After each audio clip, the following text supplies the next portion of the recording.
आज हम लोग एक बहुत ही महत्वपूर्ण विषय को लेकर के आज हम लोग यहाँ पर हैं। और चूंकि अभी हम लोग का प्लीज हाँ आवाज़ तो आ रही है मेरे यहाँ से, तो आवाज़ ठीक है।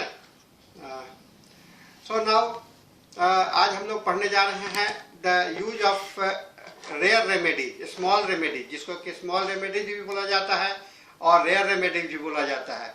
यह होम्योपैथिक में जो कुछ दवाइयाँ हैं जिनका महत्व क्या है, और ये हम लोग जब मेट्रामेडिका का इंट्रोडक्शंस पढ़ रहे थे और क्लासिफिकेशंस पढ़ रहे थे तो उस समय हम लोग इस बात को देखे थे कि मेडिसिन कुछ ऐसे हैं जो कि रेयर ग्रुप के भी हैं।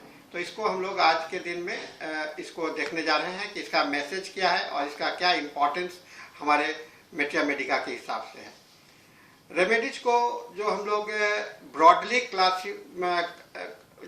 क्लासीफाई करते हैं वह तीन ग्रुप है। एक लार्ज रेमेडी, मीडियम रेमेडीज और small remedies. Large remedy, medium remedies और स्मॉल रेमेडीज, ये तीन भाग होता है रेमेडीज का। और आपको पता है nature has provided us A rich variety sources of the substance that act in A curative manners. इस पृथ्वी पर जितने भी चीज पाए जाते हैं सभी के अंदर में यह क्षमता होती है कि उसके अंदर में परिवर्तन ले आए, है ना। और जहाँ पर इस पे कहाँ पर किसका इम्पोर्टेंस होगा ये हम लोग बाद में समझ में आता है। कुछ और इन दवाओं का, ये जो दवा है, दवा के कैटेगरी में आने के समय में कुछ दवा हम लोग एक्सीडेंटली जान पाते हैं, अचानक लगता है, यूज होता है और हो जाता है। कहीं पर हम लोग इम्पेरिकल नॉलेज, कुछ कल्पना के आधार पर इम्पेरिकल सोच करके हम लोग वहाँ पर ट्रायल्स करते हैं और ये ट्रायल बेसिस पर आता है। और कुछ मेडिसिन जो है सो ट्रेडिशनली, है ना, एक परंपरागत हम लोग इस्तेमाल करते रह रहे हैं और इसी के आधार पर, इन्हीं सभी बातों के आधार पर हम लोग दवा का प्रूविंग भी करते हैं जिससे कि उसका विशेष जानकारी प्राप्त होता है। तो हम जो दवा हमारे मेट्रामेडिका में इंटर होने के पहले बहुत सारे बातों से गुजरना पड़ता है जिससे कि वह दवा कहलाए। कभी कभी जब हम अचानक पता लग जाता है तो हम व्यवहार करते हैं, हम ठीक हो जाते हैं, तो फिर दूसरों को रिकमेंड करते हैं, वो भी ठीक हो जाते हैं। तो फिर इस तरह से धीरे धीरे इसका इंफॉर्मेशन बढ़ता जाता है और फिर लोग क्लिनिकल ट्रायल्स करते हैं और उसका व्यवहार में आने लगता है। तो जैसे जैसे व्यवहार में बढ़ता है इसका इंफॉर्मेशन बढ़ता जाता है, यानी कि लक्षणों की संख्या बढ़ती जाती है। तो शुरू में सभी दवा, जो भी दवा इंट्रोड्यूस होता है वह रेयर रेमेडी के तौर पर होता है, स्मॉल रेमेडीज के, क्योंकि स्मॉल रेमेडीज कहने का मतलब ये होता है वैसी दवाइयाँ जिनके के विषय में विशेष जानकारी हमें प्राप्त नहीं है, वैसी दवाइयाँ जिनके विषय में हमें विशेष जानकारी प्राप्त नहीं है। हम लोग केवल कुछ लक्षणों के आधार पर हम लोग उसको देख रहे हैं, है ना। सो दोज मेडिसिन जो कि हमारे पास में जानकारी नहीं है उसको हम लोग रेयर रेमेडीज कहते हैं, या बहुत कम जानकारी होती है। और gradual accumulations of information and utility grouped medicine into the broader groups. और धीरे धीरे जैसे जैसे लक्षण का जानकारी होता है तो हम लोग इसको तीन ग्रुप में, पहले रेयर ग्रुप में, स्मॉल ग्रुप में, उसके बाद मीडियम ग्रुप में और उसके बाद लार्ज ग्रुप में हम लोग डालते जाते हैं, बढ़ाते जाते हैं। एक उदाहरण मैंने पिछले बार भी आप लोगों को कभी बताया था। Carcinosin was one time considered rare due to its less number of symptoms known, but gradually proving clinically it came into the medium group and is now considered as a large remedy with 1833 rubrics in the synthesis repertory. आप देखिएगा total number of rubrics जो है आपको synthesis repertory में 1833 है, जो कि प्रारंभिक समय में वो 50 लक्षण भी नहीं थे, 50 लक्षण भी नहीं थे। सिर्फ इतना जानकारी था कि यह कैंसर के लिए 1 या 2 लक्षण का जानकारी था। कैंसर के इलाज में अगर ब्रेस्ट कैंसर से वो बनाया गया है तो ब्रेस्ट कैंसर में जिस जगह के कैंसर से बनाया गया है वही खाली उसकी जानकारी थी। तो 1 लक्षण से 1800 लक्षण के पास में पहुंच जाना यह एक लंबा जर्नी होता है हर एक मेडिसिन को आगे बढ़ने के लिए। लार्ज रेमेडीज जो है सो बहुत सारे कारणों से बहुत सारे कारणों से लार्ज रेमेडी बनता है, जिसको कि हम लोग पॉलीक्रेस्ट रेमेडीज कहते हैं, ठीक है ना। जिसे हम लोग पॉलीक्रेस्ट कहने का मतलब होता है जिसका कि बहुत ज़्यादा इस्तेमाल होता है ना, मल्टीपल यूजेज होता है, उसको हम लोग पॉलीक्रेस्ट, पॉली का मतलब होता है मेनी, क्रेस्ट मतलब होता है यूजेज। वैसे मेडिसिन जिसका कि बहुत ज़्यादा यूज होता है उसे हम लोग पॉलीक्रेस्ट मेडिसिन कहते हैं, ठीक है ना। सो पॉलीक्रेस्ट मेडिसिन जो है सो हमेशा हम लोगों का क्षेत्र है। हमारा होम्योपैथी का सबसे मेन वर्क है हमारा पॉलीक्रेस्ट रेमेडी, क्योंकि आप जब रिपर्टोरियल टोटलिटी में या किसी पेशेंट के टोटलिटी को ड्रॉ करने के लिए जाइएगा तो उस समय में आपको रिपर्टरी में आपको मेनली पॉलीक्रेस्ट रिपर्टरी से ही पॉलीक्रेस्ट मेडिसिन से ही ज़्यादा रिपर्टराइज हो पाता है। और रेयर रेमेडीज जो है सो आपको या स्मॉल रेमेडीज जो है वह आपको जल्दी रिपर्टोरियल प्रोसेस में नहीं आता है, क्योंकि उनके नंबर, ये कंपटीशंस की बात होती है। लार्ज रेमेडी अपने कई एक लक्षणों के कारण वो जल्दी कम्पीट कर जाता है और स्मॉल रेमेडी कम कम्पीट कर पाता है, तो ये कंपटीशंस में वो स्मॉल रेमेडीज नहीं टिक पाते हैं, ठीक है ना।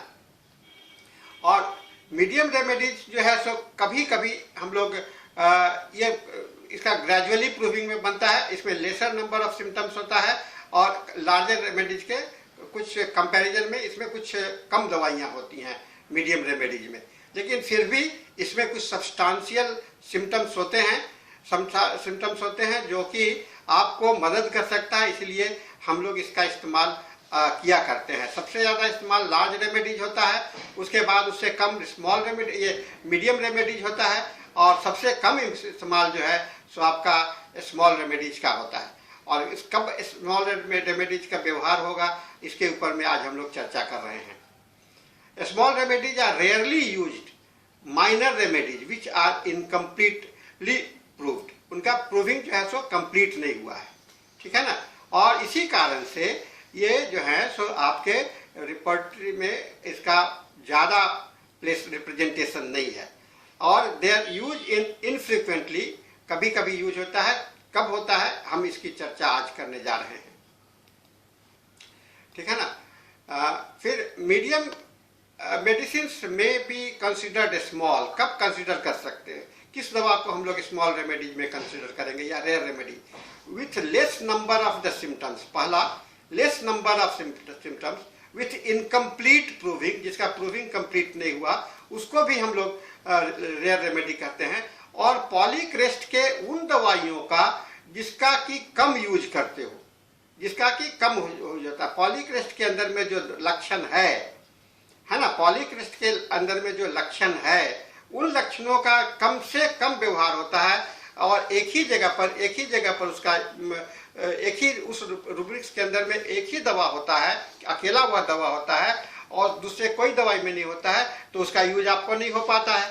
इसीलिए पॉलीक्रेस्ट के रेमेडी जो रेयर सिम्टम्स होते हैं वह भी रेयर रेमेडीज के अंदर में आता है उस लक्षण का। जैसे सल्फर है तो सल्फर का एक सिम्टम्स है एवर्सन टू रीडिंग और उसमें अकेला दवा है सल्फर। अब इसका ये जो लक्षण हुआ आपको रेयर लक्षण है और रेयर लक्षण के आधार पर सल्फर का रेयर रेमेडीज के रूप में यूज हो पाता है। रेयर रेमेडीज लार्ज रेमेडीज के जो पॉलीक्रेस्ट रेमेडी है या लार्ज मेडिसिन है उसके रेयर रेमेडीज के ऊपर में एक बहुत अच्छी पुस्तक है 1001 मेडिसिन बाय फ्रेडरिक स्ट्रांस के द्वारा बना हुआ है। उसके अंदर में आपको पॉलीक्रेस्ट ग्रुप के वैसे मेडिसिन मिलेंगे जिनका उन लक्षणों का संग्रह मिलेगा जिसका कि कम से कम उसका इस्तेमाल हो पाता है ना। तो छात्रों आप लोगों को एक चीज का जानकारी मैंने दिया कि जहाँ की नंबर रिकॉर्डिंग कम है, दूसरा इनकम्प्लीट प्रूविंग है और लार्ज रेमेडीज के वैसे लक्षण जिसका कि रेयर यूज होता है, कम से कम व्यवहार होता है, उस क्षेत्र में उस एक किसी समय में लार्ज रेमेडी स्मॉल रेमेडी बन जाता है ना। हमेशा नहीं बनता है, किसी समय में लार्ज रेमेडी जो है सो स्मॉल रेमेडी बन जाता है, ठीक है ना। Prescribing with the less number of symptoms or incompletely proved remedy should not be considered as prescribing in totality. हम लोग हेनीमैन के स्टूडेंट्स हैं, हम लोग सभी को हेनीमैन का फॉलो करते हैं और हेनीमैनियन फॉलोअप में टोटलिटी अगर क्योर करना है तो आप एक को टोटलिटी ऑफ सिम्टम्स में ही प्रिस्क्राइब करना पड़ेगा। अगर आप इनकम्प्लीट प्रूविंग पर करते हो तो आप टोटलिटी ऑफ सिम्टम्स आपका पूरा नहीं होता है, और जब टोटलिटी ऑफ सिम्टम्स पूरा नहीं होता है तो वह क्यूरेटिव मेडिसिन नहीं होगा।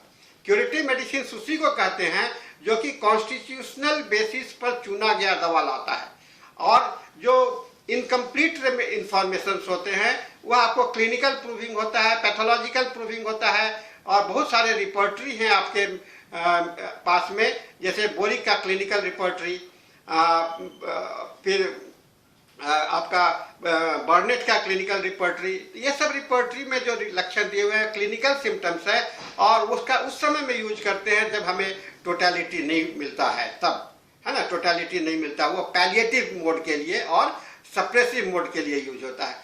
डॉक्टर हेनीमैन ने कहा जब आप दवा देते हो, अगर पूरे लक्षण के हिसाब से दवा दोगे, सभी लक्षणों के दवा से देंगे तो वह क्यूरेटिव होगा, और जो एक या दो लक्षण पर दवा देंगे तो वह पैलिएटिव होगा, है ना। उसका पैलिएशंस का इफेक्ट हमेशा फॉलोड बाय एमुलेशंस फॉलोड बाय एग्रीवेशंस होता है ना। आप लॉ ऑफ क्योर में भी पढ़ते हैं, अगर आपको पहले एमुलेट हो गया तो उसके बाद में एग्रीवेशंस होता है, उसको हम लोग पैलिएटिव मोड कहते हैं, इसे ड्रग एडिक्शंस का सिचुएशंस बन जाता है। इसीलिए रेयर रेमेडी के यूज करते समय में इस बात का दिमाग में रखना पड़ेगा कि वह उसके साइड इफेक्ट्स के रूप में यह रोगी जो है सो ड्रग एडिक्ट बनता जाएगा, ठीक है ना। नेक्स्ट है effect of small remedy are such usually palliative, जो मैंने अभी कहा curative effects are rare remedy से क्यूरेटिव इफेक्ट नहीं होगा, देते रहिए है ना, एलोपैथी के जैसा आपको आराम मिलता रहेगा, लेकिन वह क्योर नहीं करेगा। क्यूरेटिव मेडिसिन के लिए हमें large group of the medicine में ही जाना पड़ता है। We can study small remedies in 2 groups, 2 group में हम लोग स्मॉल स्टडी कर सकते हैं। पहला है with the less number of the symptoms, वैसे ग्रुप को जिसमें कि लक्षणों की संख्या कम है, और large remedies with use based on the rare symptom, जो मैंने अभी कहा सल्फर का जो मैंने एग्जाम्पल दिया या सिचुएशंस का, तो वह 2 ग्रुप में हम लोग को रेयर रेमेडीज का यूज होता है। Use of large remedies with rare symptoms become curative because they are covering the totality. अब देखिए मैंने कहा कि रेयर सिम्टम्स वाले रेमेडी का डालने से वह पैलिएटिव हो सकता है, सप्रेसिव हो सकता है, लेकिन लार्ज ग्रुप के जो रेयर सिम्टम्स को आप यूज करते हो और उसके साथ में उसके अदर सिम्टम्स होते हैं, तो वह आपको क्यूरेटिव मेडिसिन भी हो सकता है। तो फर्क है, लार्ज रेमेडी के जो स्मॉल सिम्टम्स हैं, जो रेयर सिम्टम्स हैं, वह आपको क्यूरेटिव वैल्यू दे सकता है, लेकिन स्मॉल रेमेडीज के जो सिम्टम्स हैं वह आपको क्यूरेटिव वैल्यू नहीं भी दे सकता है, उसके क्योर होने के चांसेस बहुत ही कम होते हैं, ठीक है ना। Often there is trend to use large remedy using only rare symptoms. This will prove to be prescriptions based on the incomplete totality. अक्सर क्या होता है, कभी कभी हम लोग लार्ज रेमेडी पढ़ रहे हैं सल्फर में, जैसा मैंने ये देखा, आपने बाकी कोई लक्षण उसमें से नहीं लिया, केवल एक लक्षण लिया, और एक लक्षण पर दवा जो प्रिस्क्राइब कीजिएगा तो इसको इनकम्प्लीट टोटलिटी कहते हैं, समझ रहे हैं ना। अगर लार्ज रेमेडी के एक लक्षण दूसरे लक्षण के साथ में नहीं मिलता है टोटलिटी के साथ में, तो वह आपको क्योर नहीं देगा, है ना, उससे आपको क्योर नहीं मिलेगा। लेकिन अगर वह टोटलिटी के साथ में मिल जाता है तो क्यूरेटिव होगा। बात अंतर है लार्ज रेमेडी का। इसलिए लार्ज रेमेडी के जो, या आपको अगर यह आदत लग जाती है कि एक लक्षण पर दवा प्रिस्क्राइब करते हो, तो आप सोच लो कि आप होम्योपैथिक प्रिस्क्रिप्शन नहीं कर रहे हो।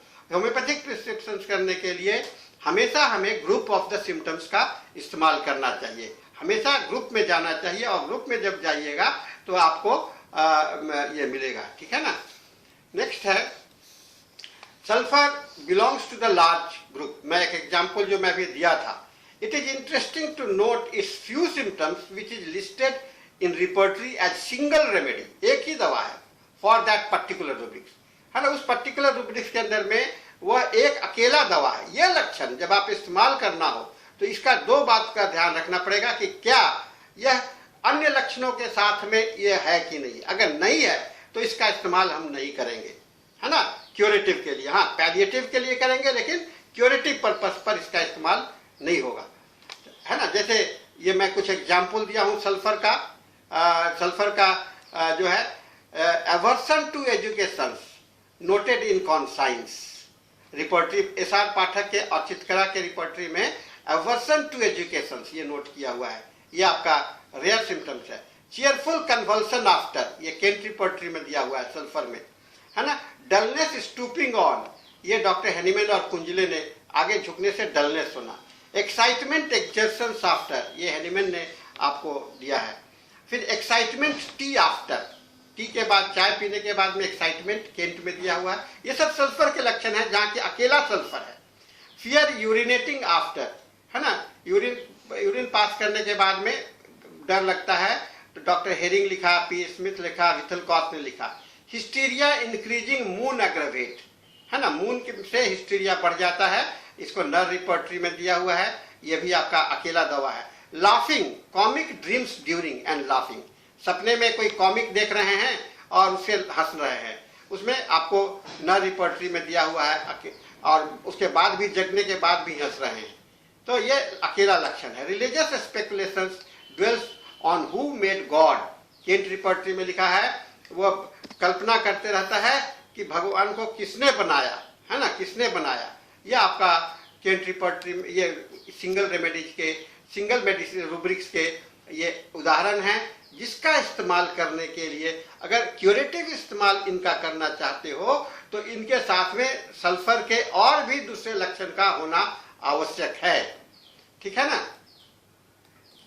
दूसरा, ये और भी एग्जाम्पल है। रेस्टलेसनेस पर्सपिरेशन एमोरेट्स, एलन इंसाइक्लोपीडिया में लिखा है, केंट रिपोर्टरी में है। स्टार्टल्ड कॉलिंग बाय नेम, नाम पुकार करके बुलाने पर चौंक जाता है।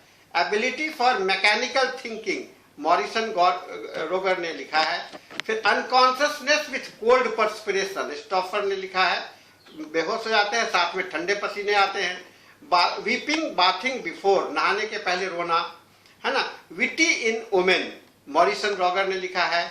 वीपिंग मेनोपॉज एट सिंथेसिस में लिखा है, मेनोपॉज के समय में रोना।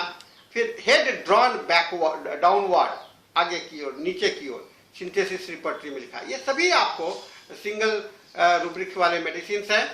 उसी तरह से और आप देखिए पल्सेट्ला का, आंसरिंग नॉडिंग, मुंह से बोलेगा नहीं, गर्दन को ऐसे हिला हिला करके बोलेगा, उसको नॉडिंग, है ना, इसको पाठक ने लिखा है। Anxiety as if hot air, गर्म हवा में है, केंट ने लिखा है। Desire to be carried slowly, carried fast में आपको लिखा है आर्सेनिक, कैरिड स्लोली में लिखा है पल्सेट्ला, है ना। Child clinging to mother, child clinging to mother, माँ पर चिपकने का कोशिश करता है, क्लिंगिंग, है ना, मॉरिसन में लिखा हुआ है।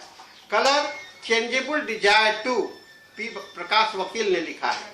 चिल्ड्रन कंप्लेनिंग पिटफुली, है ना, बड़ा दर्दनाक ढंग से बच्चे जो है सो अपना कंप्लेन करते हैं टायलर में। Delusion, he has been awake all night, रात भर जगा है, सोया है लेकिन लगता है कि रात भर वह जगा है ना। डेल्यूजन ड्यूरिंग प्रेगनेंसी, ये सी हेरिंग ने लिखा है। Delusion, he will be ruin, मैं बेकार बर्बाद हो जाऊंगा, ठीक है। डिस्करेज्ड मॉर्निंग बेड इन, सवेरे में सो करके उठते हैं और हतोत्साहित रहते हैं, ठीक है ना। पल्सेट्ला में फिर और है, fear offended of being, folding hand in involuntary motions, children caring and kissing, herring ने लिखा है। लैमेंटिंग सैडनेस इन, हेरिंग ने लिखा है, ठीक है ना। Laughing eating after, remorse evening, शाम के समय में उदास रहना। Runs about the street in night, रात में दौड़ना। Sadness epistaxis after, saying waking on.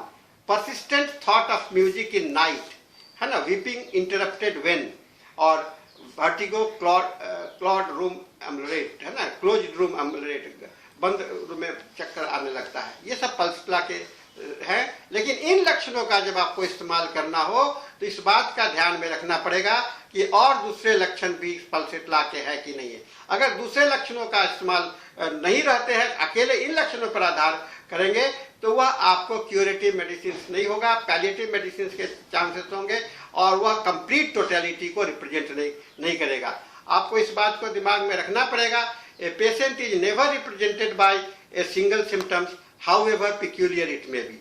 कितना भी पिक्यूलियर क्यों ना हो, रोगी जो है सो एक लक्षण से नहीं पहचाना जाता है।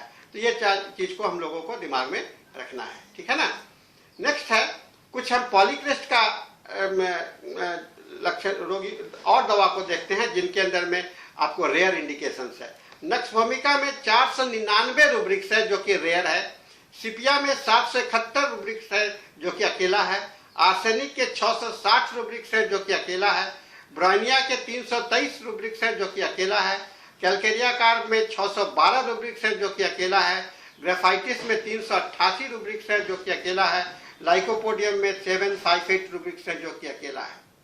तो ये जो है सो बहुत ही महत्वपूर्ण अध्ययन है और इस अध्ययन के माध्यम से आपको यह मैसेज मिलता है। और फ्रेडरिक स्ट्राइन्स के स्मॉल रेमेडीज 1001 स्मॉल रेमेडीज लिखा है और उसके अंदर में ये सारी दवाइयों का जिक्र किया गया है। अब आइए हम लोग कुछ वैसे रेयर रेमेडीज का जिक्र करें, देखें जिसके कि नंबर ऑफ द सिम्टम्स बहुत कम है, उनके सिम्टम्स ही अब यहाँ पर सिम्टम्स कम है। एक दवा है जिसका नाम है एबेलमॉस्कस, है ना, एबेलमॉस्कस।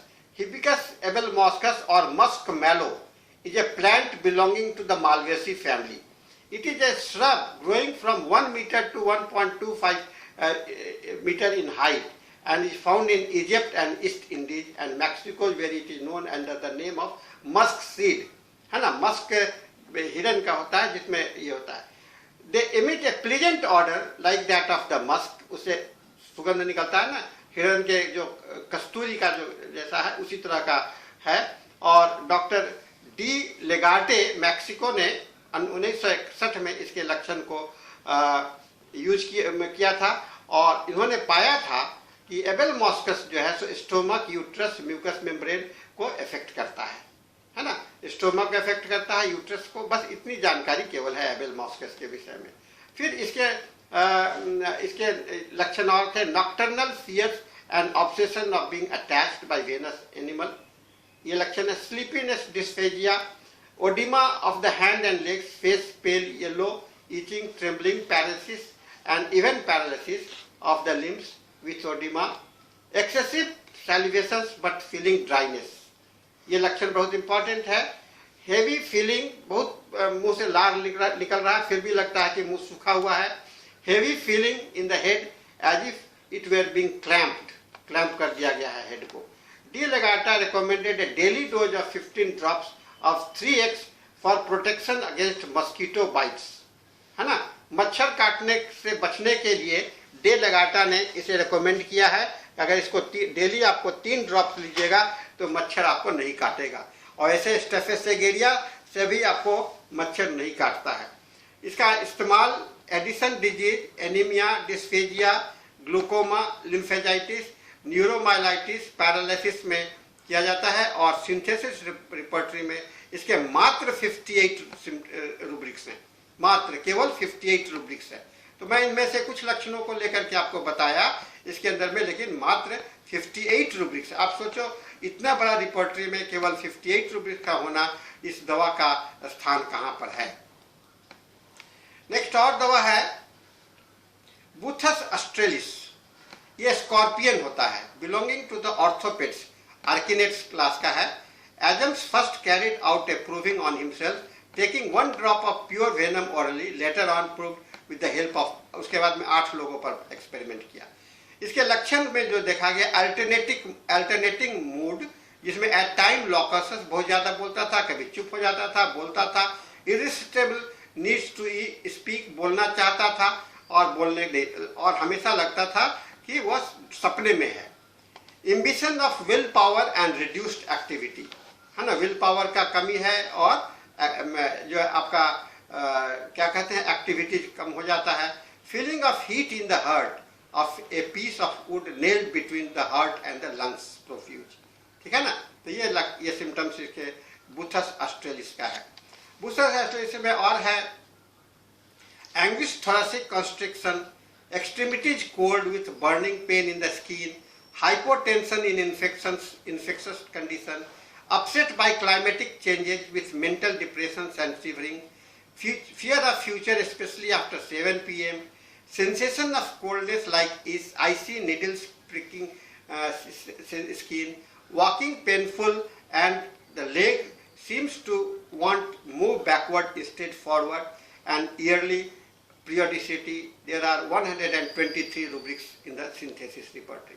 तो जो ये अगर 123 रुब्रिक्स में से 10 रुब्रिक्स अगर आ जाता है तो इसे लार्ज रेमेडी के रूप में इस्तेमाल किया जा सकता है। अगर अकेला आता है तो उसे लार्ज रेमेडी के रूप में, कॉन्सेप्ट एक ही है, फिलॉसफी एक ही है कि एक लक्षण पर, 2 लक्षण पर हम दवा को प्रिस्क्राइब नहीं करते हैं। एक और बहुत अच्छा दवा है जो कि आप बहुत ज़्यादा यूज होता है, इसका जिंको बिलोबा। ये आपको गैलिसबर्ग है और टैक्सेसिस फैमिली का है, कॉर्निफर ग्रुप का है। इसका प्रूविंग 1933 में मोरे ने किया था मदर टिंचर से 7 प्रूवर पर, और it is a classical remedy indicated as an analeptic for the vein and circulatory system के लिए इसको इस्तेमाल किया जाता है, उसको बढ़ावा देने के लिए। इसके 572 रूब्रिक्स है आपको सिंथेसिस रिपोर्टरी में। तो इस तरह से हमने काफ़ी देखा। ये जिंकोबा के सिम्टम्स हैं: abstraction of mind when driving A car, anxiety from the pain in the chest, cheerful day time, company aversion, dullness, ये बहुत सारे इस तरह के लक्षण हैं। उसके बाद में आइलेक्स एक्विलिफोलियम है ना, एक्विलिफोलियम, ये भी आपको लक्षण आपको मैं यहाँ पर डिस्प्ले किया हूँ। intermittent fever, marked eye symptoms, spleen, all symptoms better in winter, eye infiltrations of cornea, staphyloma, elements from anger suppressed, antisocial people, है ना, jealousy, discoloration of skin yellow, pain in spleen, dribbling, prostate। इसके केवल 19 rubrics हैं, 19। सैलिसिकम acid है ना, ये आपको dyspepsia, मेनरे disease, prostration, influenza आदि में यूज किया जाता है। खास करके बूढ़े लोगों में खांसी, person who are full of care and at same times confuse, sneezing at vapour of the throat, expectorations like cheese, formication in back spine, faintness after fever, और there are 268 rubrics in the synthesis repertory. ठीक है ना, तो ये हम लोगों का बहुत कुछ है। नेप्था आप लोग सभी जानते हैं, ये इसके आपके 19 रूब्रिक्स हैं, है ना। न्यूरो, इसके itching in the nose, rub constantly, weakness midnight after, eruptions on cornea, corner of the mouth, inflammations और urethra glands, penis, sexual desire wanting and discolouration of nails pigmentations. Okay, फिर एक और दवा है कैजुप्टम। ये आपका खास करके flatulence and affection of the tongue, sensation of enlargement, causes copious diaphoresis, retrocedent gout, neuralgia, इस समय यूज किया जाता है। ये लौंग के तेल के जैसा काम करता है। इसके 177 रूब्रिक्स है आपको। Persistent sensation of choking in the mouth, tongue feel swollen, feel whole mouth, ये सब इसके सिम्टम्स हैं। ठीक है ना। There are many other remedies, आप देखिएगा बहुत सारे हैं जो कि पर्टिकुलर डिजीज कंडीशन से है। Thus their use are restricted and not thought for an other condition. This limits their use and bring them under the category of a small remedy. We should avoid such branding and looking in a holistic way. अगर आपको homeopathic practice करना है, दवा का नाम रोग के नाम से लेना भूल जाइए, है ना। अगर दवा का नाम रोग के नाम से लेते हैं तो वह होम्योपैथिक प्रैक्टिस नहीं कहलाता है। दवा का नाम हमेशा हमें दवा के नाम से जानिए, और रोगी को दवा के नाम से कहिए। वह पल्सेट्ला है, वह सल्फर है, वह बेलाडोना है, ऐसे करके प्रैक्टिस करना सीखिएगा तो आप होम्योपैथी कॉन्सेप्ट आपके अंदर में बढ़ता जाएगा। डिजिटल इसको जैसे लोग कहते हैं कि हार्ट का बीमारी है, लेकिन इसका अस्थमा में, इपिलेप्सी में, हाइड्रोसेफेलस में भी इसका बहुत ज़्यादा यूज है, जो कि 18 मैं आपको जो दवा पढ़ाता हूँ उसमें आप देखते होंगे कि कितनी उसके सारे यूजेज हैं। इसके 3256 रूब्रिक्स है सिंथेसिस रिपोर्टरी में।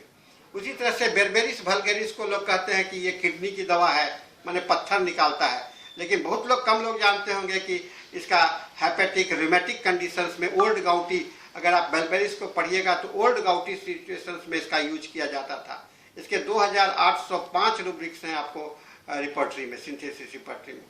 Using medicine only by their brand name only restricts it use.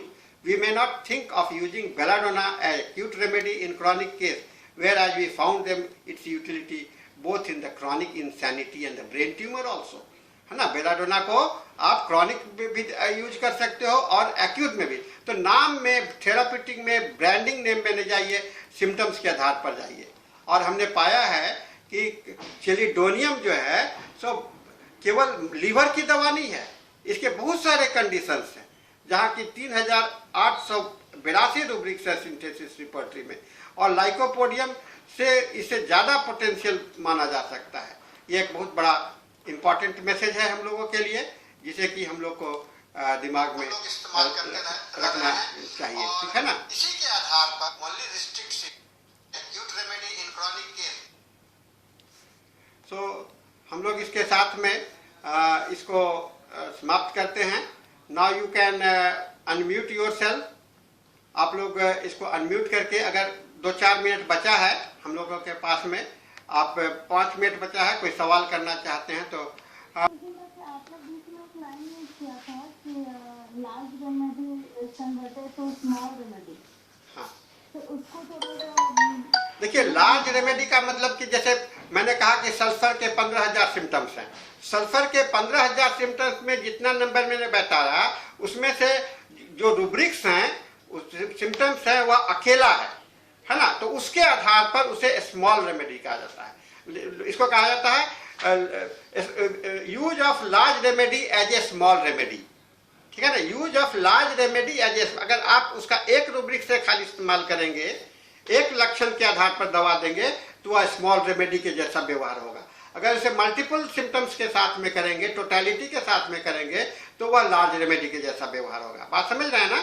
Large remedy कहने का मतलब होता है वैसा रेमेडी जिसके कि कई एक दवा का, कई एक लक्षणों का एक साथ लेकर के टोटलिटी ड्रॉ करते हैं। अगर एक लक्षण को लेकर के टोटलिटी ड्रॉ करते हैं तो उस यूज को हम लोग रेयर रेमेडीज कहते हैं, रेयर यूज कहते हैं ऑफ द लार्ज मेडिसिन।